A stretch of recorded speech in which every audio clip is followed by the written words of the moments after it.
Hello my dear Clyde aspirant, स्वागत है आप सभी का लॉ प्रेप ट्यूटोरियल चैनल पर। मैं हूं आपके बीच आपका जीके मेंटोर सचिन पाटिल और उम्मीद कर रहा हूं आप सभी लोग ठीक हैं और आप लोग स्वस्थ हैं और मस्त हैं और आप लोगों की पढ़ाई बहुत अच्छे तरीके से आप लोग कर रहे हैं। आज आपको लग रहा होगा कि सचिन सर क्या टॉपिक लेकर के आए हैं आज की इस क्लास के अंदर, तो आपको स्क्रीन पर विजिबल हो रहा होगा। आज हम एक बहुत ही इंपॉर्टेंट समिट के बारे में डिटेल में डिस्कशन करेंगे जिसका नाम है ब्रिक समिट और जिससे रिलेटेड प्रीवियस ईयर्स में भी क्वेश्चन पूछे गए हैं। क्या रही इस बार की समिट, कहां पे रही और किसने इसे होस्ट किया, क्या इस बार के की एजेंडास थे और अगली समिट कहां पे होगी, ये टर्म जो ब्रिक्स है ये किसने दिया, इसके बारे में आप लोगों के मन में कई सारे सवाल उठ रहे होंगे। लेकिन आज हम इन सारे कॉन्सेप्ट को क्लियर करेंगे आज की इस क्लास में, तो बने रहिए मेरे साथ आखिरी तक। इस क्लास में, इस वीडियो में आप लोगों को बहुत मजा आने वाला है और काफी इंफॉर्मेटिव आज की हमारी क्लास होने वाली है। तो डिस्कशन करेंगे ब्रिक्स समिट के बारे में। ब्रिक्स समिट 2025 जो है, मैं जैसा कि मैंने आपको बताया कि इस बार ये समिट ब्राजील में हुई है। 17th एडिशन है जिसको ब्राजील के द्वारा इस बार रियो डी जेनेरो के अंदर होस्ट किया गया।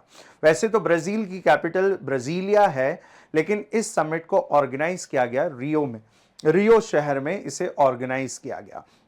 देख सकते हैं ये उस मोमेंट का फोटो है जब इस समिट में कई सारे देशों के द्वारा पार्टिसिपेट किया गया। इसमें जो इसकी मेंबर कंट्री हैं वो तो पार्टिसिपेट करती ही हैं, लेकिन इसके अलावा इसके अंदर इसकी जो डायलॉग पार्टनर्स कंट्रीज हैं उनके द्वारा भी इस समिट में पार्टिसिपेट किया जाता है। एंड रिसेंटली इस बार वियतनाम ने भी इसे as a partner country join कर लिया है जो कि इस समिट के अंदर मौजूद था।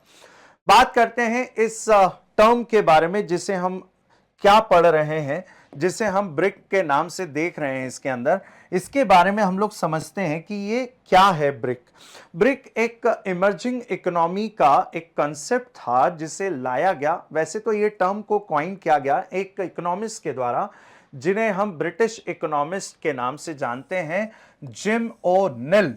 जिम ओ निल के द्वारा इस टर्म को दिया गया था 2001 में, जिसके द्वारा यह कहा गया the coined the term BRIC to the describe the four emerging economy. यहां पे फोर इमर्जिंग इकोनॉमी का मतलब है Brazil, Russia, India and China. ये वो इमर्जिंग इकोनॉमी है जो बहुत तेजी से क्या कर रही हैं, आगे की तरफ ग्रो कर रही हैं। तो इन्हें ज्वाइंटली तरीके से क्या होना चाहिए, एक साथ मिलकर के काम करना चाहिए। ऐसा टर्म जो है वो 2001 में निकल करके आता है। फिर इसके बाद में इसकी पहली जो पॉलिटिकल डायलॉग हुई थी ब्रिक की कंट्रीज बिगिन दी न्यूयॉर्क के अंदर ये समिट को ऑर्गेनाइज किया गया था, जिसमें फॉरेन मिनिस्टर्स इसमें पहली बार 2006 में मुलाकात करते हैं। वैसे तो ये G8 की समिट थी जिसे न्यूयॉर्क के अंदर ऑर्गेनाइज किया गया था, लेकिन इसमें कुछ इनवाइटेड नेशंस भी थे जिसमें इंडिया भी आपको देखने को मिलता है। इंडिया की बात करें तो इंडिया इस न्यूयॉर्क के अंदर इस समिट में फॉरेन मिनिस्टर्स क्या करते हैं, मिलते हैं। लेकिन यदि आपसे पूछा गया एग्जाम में कि इसकी पहली नेशनल लीडर्स समिट्स कब ऑर्गेनाइज की गई थी, तो पहली बार इसकी मीटिंग जो थी वो 2009 के अंदर ऑर्गेनाइज की गई थी और इसे ऑर्गेनाइज करने वाली कंट्री, होस्ट कंट्री थी रशिया। ब्रिक का मतलब यहां पे ब्राजील, रशिया, इंडिया, चाइना से है, जैसा कि मैंने आपको बताया। और यक्तनबर्ग के अंदर इसकी पहली नेशनल लीडर्स समिट को ऑर्गेनाइज किया गया था। सेकंड जो इसकी समिट थी, यानी मैं बात करूं 2010 की जो समिट थी, इसमें इसके अंदर एस लेटर जो है ऐड होता है इसके साथ में। और इसके बारे में यदि मैं बात करूं, जैसे यहां पे आप देखेंगे तो 2010 में इसमें शामिल होता है साउथ अफ्रीका, और ये एक्रोनम जो है वो ब्रिक्स से क्या हो जाता है, ब्रिक्स हो जाता है। तो यानी Brazil, Russia, India, China and South Africa, ये 5 कंट्रीज का 2010 में क्या बनता है, ग्रुप निकल करके आता है इमर्जिंग इकोनॉमी का। फिर उसके बाद ये सिलसिला आगे की तरफ बढ़ता है और इसमें आज की डेट में आपको और भी देश इसके मेंबर बनते हुए आपको देखने को मिलेंगे, और जो इसके अंदर पार्टिसिपेट करते हैं इन पे भी हम एक बार नजर डाल लेते हैं। बात करते हैं इस बार की 17 समिट के बारे में। तो होस्ट कंट्री जो है इस बार ब्राजील रही है। सिटी यदि आपसे पूछा गया कि कहां पे इस समिट को ऑर्गेनाइज किया गया है, तो रियो डी जेनेरो के अंदर इसे ऑर्गेनाइज किया गया। और किसने इस समिट को चेयर किया, मतलब कोई तो रिप्रेजेंट कर रहा होगा इस समिट को, ब्राजील के प्रेसिडेंट जिनका नाम है ना Luiz Inacio Lula da Silva, president of Brazil, जिनके द्वारा इस समिट को होस्ट किया गया। और अगली समिट के बारे में यह बताया जा रहा है कि अगली summit will be organize in 18th edition in India, 2026 में इसे ऑर्गेनाइज किया जाएगा। यदि मैं बात करूं इस बार की समिट का क्या मोटो था, देखिए हम क्वेश्चन के बेसिस पे ही हम कवर करते हुए चल रहे हैं, जिस तरीके से आपसे एग्जामिनर क्वेश्चन पूछ सकता है। बात करें इस बार का मोटो क्या था, तो inclusive and sustainable global south इस बार का मोटो था। और माननीय हमारे देश के जो प्राइम मिनिस्टर हैं, ये दुनिया भर की जितनी भी अभी विजिट चल रही है, दुनिया भर की जितनी भी समिट चल रही हैं, उसमें वो कहीं ना कहीं ग्लोबल साउथ का मुद्दा वो लेकर के भी चल रहे हैं। जैसे इससे पहले जो समिट हुई थी इंटरनेशनल लेवल पे, जिस पे पूरी दुनिया की नजरें उस पर होती हैं, इसे 15 to 17 जून 2025 में ऑर्गेनाइज किया गया था कनाडा के अंदर, जिसे हम G7 समिट के नाम से भी जानते हैं। तो वहां पे भी ये कुछ देश जो थे वो इनवाइटेड थे, है ना, रशिया को छोड़ करके। लेकिन यहां पे ये अभी हम ब्रिक्स समिट की बात कर रहे हैं, तो कहीं ना कहीं यहां पे भी जो मुद्दा रखा गया था वो ग्लोबल साउथ को लेकर के रखा गया था। इसके अलावा हम बात करें इसके अंदर, यदि हम दूसरे देशों की बात करें जो इसके अंदर मौजूद थे इस समिट के अंदर, लेकिन पहले तो मैं आपकी जानकारी के लिए बता दूं कि ये जो ब्रिक्स आपको ग्रुप देखने को जो मिलता है, ये अब एक्सटेंड हो चुका है, इसका एक्सपांशन हो चुका है 1 जनवरी 2024 में। इसमें कुछ नाम और निकल करके आते हैं जो इसके मेंबर बनते हैं, जैसे कि इजिप्ट इसका एट प्रेजेंट मेंबर है, इथोपिया इसका मेंबर है, ईरान इसका मेंबर है, सऊदी अरेबिया अभी इसका इनफॉर्मल ग्रुप में आपको देखने को मिलेगा। वैसे तो इन्हें भी इनविटेशन पहुंचाया गया था कि आप भी इसका हिस्सा बन जाइए, लेकिन सऊदी अरेबिया भी इसका मेंबर नहीं है। लेकिन रिसेंटली जिसने ज्वाइन किया वो इंडोनेशिया है, इंडोनेशिया इसका 10th मेंबर बन चुका है, और साथ में यूएई। यदि मैं एक्रोनिम की यदि बात करूं तो ये जो ब्रिक्स आपको देखने को मिलता है, अब ये ब्रिक्स जो है वो ब्रिक्स प्लस बन चुका है। क्लियर है? अब देखिए यहां पे ब्रिक्स में Brazil, Russia, India, China, south Africa 2010 तक तो थे, लेकिन 2024 की यदि मैं बात करूं 1 जनवरी, उसमें अगले जो 4 नए देश इसके अंदर जुड़ते हैं वो है इजिप्ट, इथोपिया, ईरान और उसके बाद में यूएई। सऊदी अरेबिया अभी इसके इनफॉर्मल ग्रुप में आपको देखने को मिलेगा, यानी इनफॉर्मल मेंबर है, ये कभी भी फॉर्मल मेंबर बन सकता है। एंड लेटेस्ट कंट्री जिसने अभी हाल ही में ज्वाइन किया, यदि आपसे पूछा गया कि अभी latest country as a 10th member किसने ज्वाइन किया है, तो वो इंडोनेशिया है। यह आपको ध्यान में रखना है। देन फिर इस बार का जो थीम है वो क्या रहा है, इस बार का थीम तो strengthening the global south, cooperation for the more inclusive and the sustainable governance की बात की गई है। Very important part of this summit 2025, जिससे रिलेटेड आपसे क्वेश्चन पूछा जा सकता है। इसके अलावा Indonesia officially joined the BRICS, and while Belarus and Bolivia, Kazakhstan, Cuba, Nigeria, Malaysia, Thailand, Vietnam, Uganda and Uzbekistan, ये इसके पार्टनर आपको मेंबर देखने को मिलेंगे। देखिए यहां पे लिखा है welcome as the BRICS partners countries, जो इस समिट के अंदर मौजूद रही। The initial 5 BRICS members were the Brazil, Russia, India, China and South Africa, ये आपको यहां पे देखने को मिलेंगे। और जैसा कि मैंने आपको यहां बताया था वैसा यहां पे आपको देखने को मिलेगा। इन 4 देशों ने 2024 में ज्वाइन कर लिया था, एंड 2025 में इंडोनेशिया ने अभी रिसेंट में इस समिट को इस ग्रुप को ज्वाइन किया है। Saudi Arabia has not yet the formalize its BRICS membership, अभी ये नहीं करा है ना, कभी भी कर सकता है आगे चल करके फ्यूचर में, तो ये नाम भी आपको देखने को इसके अंदर मिल सकता है। इसके अलावा हम बात करें, ये वाला पार्ट हम लोगों ने कवर कर लिया था, ये आप मेंबर देख सकते हैं, यहां से भी डायरेक्टली आपसे एग्जाम में क्वेश्चन पूछे जा सकते हैं। अब वो क्या क्वेश्चन हो सकते हैं, तो कौन थे ब्राजील के प्रेसिडेंट जिन्होंने इस समिट को होस्ट किया, क्योंकि इस बार 17th एडिशन जो था ब्रिक्स का वो ब्राजील में हुआ है। सेकंड, रशिया से आए थे रशिया के फॉरेन मिनिस्टर। देखिए चाइना और रशिया वो दो देश थे जो इस समिट के अंदर, नेशनल लीडर्स आपको नहीं देखने को मिलेंगे, इन्होंने अपने रिप्रेजेंटेटिव्स को पहुंचाया, यानी एज अ रशिया से आए थे foreign minister Sergey Lavrov, and उसके बाद में व्लादिमीर पुतिन जो है ये पार्टिसिपेट कर रहे थे वर्चुअली तरीके से समिट को रशिया से। इंडियन प्राइम मिनिस्टर फिजिकली तरीके से यहां पे मौजूद थे क्योंकि इंडिया के प्राइम मिनिस्टर नरेंद्र मोदी जी 5 देशों की विजिट पर भी थे इसी बीच में, है ना। और इसी बीच में ब्राजील की समिट को भी क्या करना था, ज्वाइन करना था, पार्टिसिपेट करना था। फिर उसके बाद में प्रीवियर आए थे चाइना से, कौन, ली कियांग आए थे। इसके अलावा साउथ अफ्रीका के प्रेसिडेंट सिरिल रामाफोसा, इसके अलावा इजिप्टियन प्राइम मिनिस्टर मुस्तफा मदबुली आपको देखने को मिलेंगे। उसके बाद में अबी अहमद जो prime minister of Ethiopia, and Indonesian president Prabowo Subianto.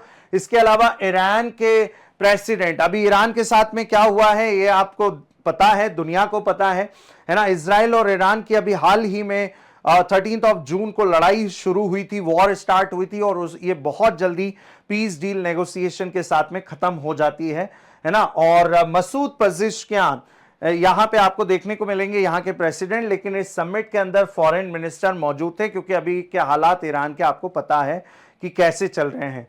तो अब्बास अरगची आपको यहां पे देखने को मिलेंगे, और इसके अलावा यूएई के जो क्राउन प्रिंस हैं खालिद बिन मोहम्मद अल नायन, यहां पे आपको क्राउन प्रिंस इस समिट के अंदर पार्टिसिपेट करते हुए मिलेंगे। इसके अलावा करंट ब्रिक्स मेंबर्स के बारे में मैं आपको बता चुका हूं, ये कुछ इस तरीके का पार्ट आपको देखने को मिलेगा। लेकिन यदि मेजर हाईलाइट 17 समिट की यदि हम बात करें, जिन पर बातें हुई हैं, जिन पे चर्चाएं हुई हैं, वो कौन सी हैं? The first ongoing effort to the reduce the dependency on the US dollar in global trade. आप सभी को पता है कि जिस तरीके का वर्ल्ड में सिनेरियो चल रहा है, खास करके जो ट्रंप की टैरिफ पॉलिसी है, रेसिप्रोकल टैरिफ पॉलिसी, जिससे पूरी दुनिया आज की डेट में बहुत बड़े लेवल पे टेंशन में चल रही है। तो यहां पे ब्रिक्स की चर्चा इस साल नहीं, पिछले साल भी चल रही थी कि कहीं ना कहीं जो डिपेंडेंसी है ग्लोबल लेवल की, उसे हमें क्या करने की जरूरत है, उसे हमें रिड्यूस करने की जरूरत है। यहां पे कॉमन करेंसीज को, ब्रिक्स कॉमन करेंसी को लेकर के यहां पे चर्चा होती है, जिसको ही लेकर के अमेरिका के जो प्रेसिडेंट हैं डोनाल्ड ट्रंप, इनको बुरा लगता है और वो कहते हैं कि ब्रिक्स नेशन अब मुझसे बच करके रहे, है ना, क्योंकि मैं आप लोगों के ऊपर क्या करने वाला हूं, टैक्स को मैं बढ़ाने वाला हूं। ऐसे भी इनकी कुछ धमकी देखने को मिली थी वर्ल्ड लेवल पे। And focus on the fair treatment and the support for the countries affected by the climate change। ये तो मतलब ऐसा कोई सा समिट का पार्ट नहीं है कि जिसमें क्लाइमेट चेंज मुद्दा ना हो। G7 के अंदर भी क्लाइमेट की बात की गई थी, एंड एक न्यू फंड के बारे में बात की गई थी कि एक new energy infrastructure fund initiatives को लाया जाएगा, है ना, न्यू एंड रिन्यूएबल एनर्जी को जो प्रोड्यूस करेगा, इसके बारे में बात की गई थी। वहीं पे क्लाइमेट चेंज को लेकर के पूरे दुनिया भर में टेंशन आपको देखने को मिलेगी। आप लोग मुझे कमेंट बॉक्स के अंदर बता रहे हैं कि इंडिया ने नेट जीरो कार्बन एमिशन का जो अपना डेडलाइन रखा है वो कब तक का रखा है। आप लोग मुझे आंसर करेंगे और सही सही आंसर करेंगे, गूगल में देख करके आंसर नहीं करेंगे, ठीक है। इसके अलावा encouraging the more trade using the local currencies की यहां पे बात की जा रही है। देखिए, रिड्यूसिंग द डिपेंडेंसीज को लेकर के तो यहां पे बात हो रही है, कहीं ना कहीं ब्रिक्स कॉमन करेंसीज को लेकर के चर्चाएं दुनिया भर में तो चल ही रही थी, क्योंकि G20 के बाद G7 और फिर G7 के बाद यदि कोई तीसरी सबसे बड़ी ग्रुप उभर करके दुनिया में आ रही है, जिसने अभी हाल ही में यूरोपियन यूनियन की भी इकोनॉमी को बीट किया है, वो है ब्रिक्स। ये इमर्जिंग इकोनॉमी है जो बहुत तेजी से ग्रो कर रही है। तो कहीं ना कहीं ये चाहते हैं कि भाई डिपेंडेंसी जो है ग्लोबल ट्रेड को लेकर के, और खास करके हमारे रीजनल लेवल पे, तो कहीं ना कहीं हम रीजनल करेंसीज को या लोकल करेंसीज को हम क्या कर सकते हैं, प्रमोट कर सकते हैं। Giving more say to the new partner countries and important decision जो है इसके अंदर लिए गए, and the calling for the changes in the global financial and the political system to make them fair. यहां पे मतलब जो टैक्सेस सिस्टम है उसको कहीं ना कहीं global financial and the political system को फेयर बनाने की यहां पे बात की जा रही है। तो कुछ ऐसे की एजेंडास इसके अंदर आपको देखने को मिलेंगे। इसके अलावा और भी बातें हैं, the global governance reforms and the multilateralism को लेकर के यहां पे बात की जा रही है।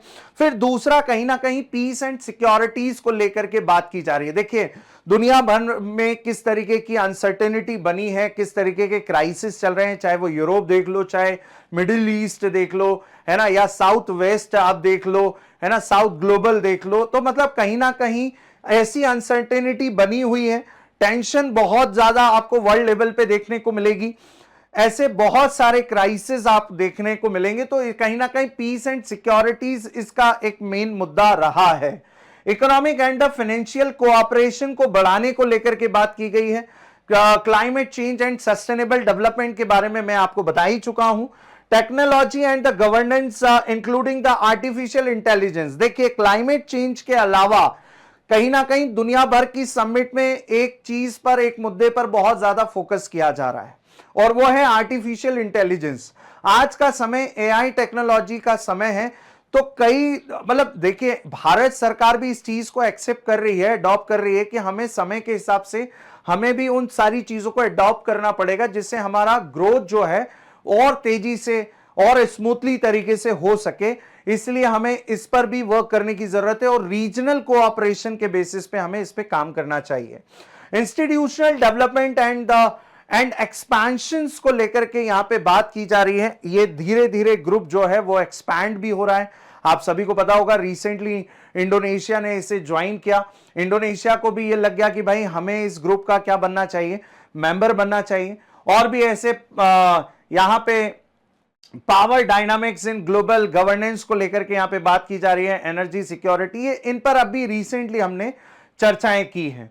फिर यहां पे एक मुद्दा और भी था, सबने अपनी अपनी बातों को रखा, अपनी अपनी चीजों को रखा, लेकिन जो हमें एससीओ समिट के अंदर नहीं देखने को मिला था, यानी कि जो कजाकिस्तान में हुआ या जो पाकिस्तान के अंदर बलूच आर्मी, लिबरेशन आर्मी के द्वारा जो हाईजैकिंग की गई थी जफर एक्सप्रेस को लेकर के, उस मुद्दे को लेकर के यहां पे कंडेम किया गया था कि ये जो चीजें हुई हैं वो गलत हुई हैं, है ना। ये एससीओ समिट की बात कर रहे हैं, लेकिन वहां पे कहीं ना कहीं पहलगाम अटैक को लेकर के बातें नहीं की गई। तो और ये चीज भारत के नजर में भी अच्छी बात नहीं थी। भारत ने भी इस बात को एक्सेप्ट नहीं किया, भारत भी इस चीज को लेकर के नाराज था, है ना। इंडियन डिफेंस मिनिस्टर इस समिट के अंदर गए भी थे चाइना के अंदर, एससीओ की डिफेंस मिनिस्टर समिट में। लेकिन ब्रिक्स समिट की बात करें तो यहां पे कहीं ना कहीं इस चीज को लेकर के सारे देशों ने कंडेम किया है कि जो पहलगाम टेररिस्ट अटैक हुआ वो कहीं ना कहीं गलत था, है ना। ये एक निंदनीय चीजें देखी गई हैं इसके अंदर। तो ये सारे मुद्दे इसके अंदर चर्चा में लाए गए। इसके अलावा ब्रिक्स साइंस एंड रिसर्च जो पॉजिटरी की बात की गई है, इसको लेकर के भी बात की गई है। फिर ग्लोबल साउथ को लेकर के चर्चाएं हुई हैं।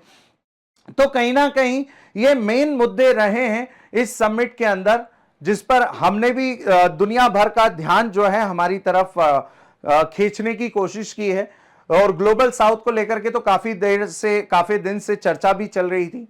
ये वो सेशन है जो अलग अलग टाइम पीरियड में हुए हैं। 2009 की बात करें ब्रिक्स समिट की, तो ये पहले ब्रिक था और 2009 में ये समिट जो थी वो यक्तेनबर्ग रशिया के अंदर हुई। फिर ये ब्रिक्स हुआ 2010 में, जो ब्राजील के अंदर इस समिट को ऑर्गेनाइज किया गया था और इसमें साउथ अफ्रीका जुड़ता है।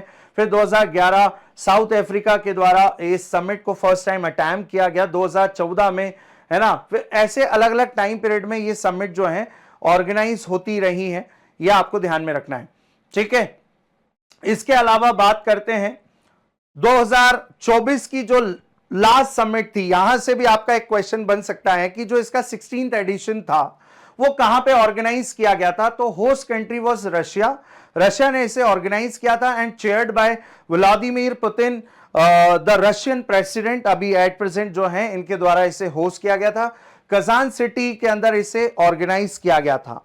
एक और चीज मैं आपको बताता हूं कि इस ग्रुप के द्वारा एक बैंक को भी स्टैब्लिश किया गया था। 2014 की बात है, जिसे ट्रीटी साइन किया गया, ब्रिक्स ट्रीटी को साइन किया गया इन 2014। और यह डिस्कस किया गया इसके अंदर कि हमें एक रीजनल लेवल पे बैंक को क्रिएट करने की जरूरत है फाइनेंशियल सपोर्ट के लिए। इसी बेसिस पर एक ब्रिक्स बैंक को यहां पे डेवलप किया जाता है, जिसका एक और नाम आपको देखने को मिलेगा जिसे न्यू डेवलपमेंट बैंक कहा जाता है।